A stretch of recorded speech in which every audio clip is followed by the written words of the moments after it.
Dobra, już jestem. A ty co, zgubiłeś się? Tak, ale czasami warto się zgubić, a historia Dakaru świetnie to udowadnia.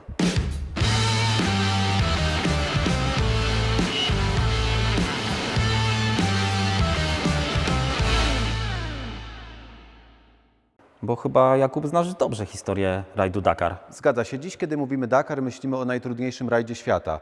No ale ten rajd w ogóle by nie powstał, gdyby nie ten moment zgubienia się. 77 rok na pustyni Teneraj, tam wszystko się zaczęło. Mowa o Thierrym Sabine, który podczas innego rajdu zagubił się na pustyni na 3 dni. I to właśnie to wydarzenie spowodowało, że wpadł na genialny pomysł. No właśnie, zamiast się załamać, pomyślał, jakie to piękne i niesamowite. Pościgajmy się.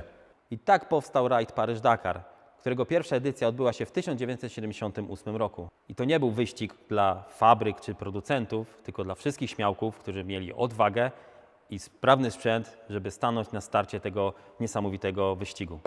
Oczywiście, to jest cała filozofia tego rajdu. Posłuchajcie, wyzwania są dla tych, którzy ruszają w drogę, marzenia dla tych, którzy pozostają w domu. I tę ideę pozostawił po sobie właśnie Thierry Sabine. Dokładnie. Ale tyle już historii rajdu Dakar. Wróćmy do zmagań Tomka, Darka i Adama.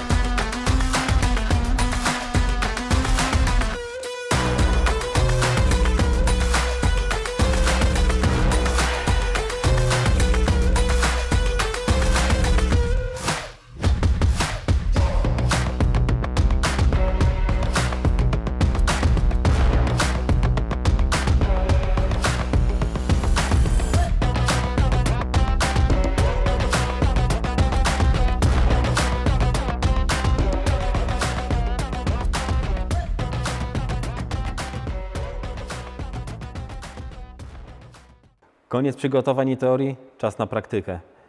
Maszyny lśnią, ale to tylko cisza przed burzą.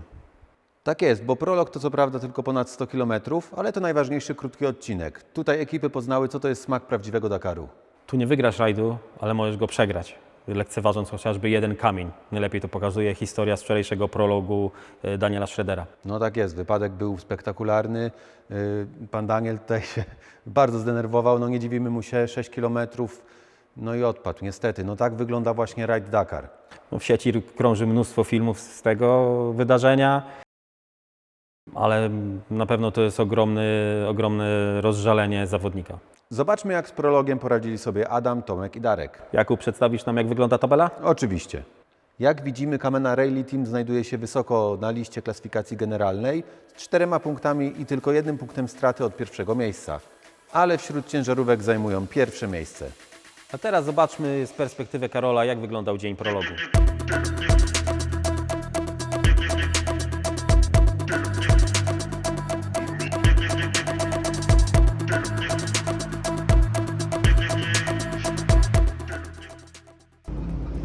Właśnie minął prolog, Kamena dojechała do strefy serwisowej, świetny wynik, regularność imponująca, bo na regularności właśnie polega Dakar Classic, to właśnie regularnością wygrywa się tą kategorię.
Prawda jest taka, że chłopacy świetnie pojechali prolog.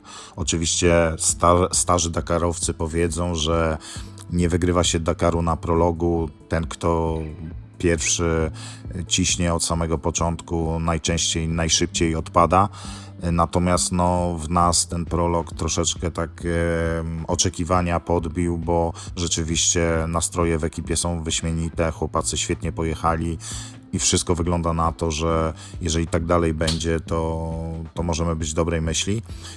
Oprócz tego odprawa oczywiście wieczorem, jak codziennie w teamie Deroya, Kamena przeszła jeszcze krótki instruktaż z najbardziej prawdopodobnych usterek i jak sobie z nimi poradzić. Nie zawsze najszybszy wygrywa, ale ten, który najlepiej rozumie, czym jest Dakar.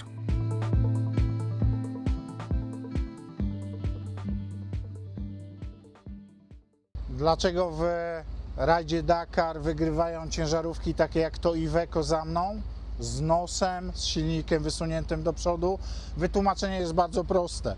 W momencie, kiedy kierowca siedział z załogą nad pierwszą osią, tak na przykład jak w naszym DAF-ie, siły, jakie działały na pierwszą oś, były dokładnie takie same jak te działające na kierowcę. Czyli samochód mógł maksymalnie przyjąć impaktu, uderzenia w momencie, kiedy pokonywał dziury, wertepy, spadał z wydmy do 5G. Powyżej tego organizmy kierowców załogi nie wytrzymywały. W momencie, kiedy przesuniemy kierowcę do tyłu o metr, 1,5 metra, te siły redukują się o 30%. Czyli to, co działa na pierwszą oś, jest mniej odczuwalne na załogę. A to znaczy, że załoga o 30% może szybciej wjechać na daną przeszkodę i bez uszczerbku dla swojego zdrowia. Posłuchajmy, na czym polega w ogóle Dakar Classic. Karol opowie nam troszeczkę więcej o tym, jakimi zasadami się kieruje. Organizator przygotowuje dla zawodników etap, który podzielony jest na odcinki. Na starcie i na końcu każdego odcinka mierzona jest średnia prędkość. Również są na trasie ukryte punkty, o których zawodnicy nie wiedzą, pomiarowe, i to właśnie w ten sposób bada się tą regularność. Im bliżej jesteś zadanej przez organizatora średniej prędkości, tym wyżej w klasyfikacji. Nasi zawodnicy zrobili to wyśmienicie. Trasa fajna, wszystko fajne. Przygotowanie jakieś tam mamy. Mi się wydaje, że doświadczenie po tylu latach też jakieś tam mamy. A trasa jak trasa. Wszędzie kamienie, wszędzie piasek. Dojechać. Jako pierwsi w 3-osobowej załodze. Wydaje mi się, że to byłby największy sukces, bo jeszcze nikomu się nie udało ciężarówką rajdową dojechać do mety z naszych Polaków. Podczas tej relacji z prologu Kamena Rally Team jedzie już pierwszy odcinek, pierwszy prawdziwy odcinek, czyli start w Janbu i meta w Janbu. Zgadza się? Ponad 300 km to już jest dosyć duża odległość. Tak jest. Trzymamy za nich kciuki i czekamy na rezultaty, a już jutro o godzinie 19 zobaczycie relację z tego właśnie odcinka. A jeżeli nie chcecie przegapić żadnego materiału, koniecznie zasubskrybujcie nasz kanał. Do zobaczenia.